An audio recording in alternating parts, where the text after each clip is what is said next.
मृत्युलोकी एक नगर त्याचे नाव पंढरपूर. येथील मोकाशी उभा विटेवर पुंडलिक भक्तराज शोभे चंद्रभागा तीर. बोलती साधू संत जीवा वाटे हुरहुर.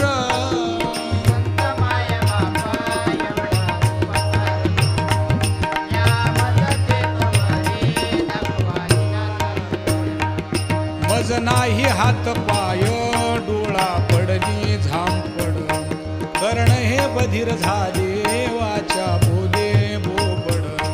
नाक मुख गळू लागले लाळ आणि शेंबूड. स्वाना परिगती झाली अवघे करती हाडहाड.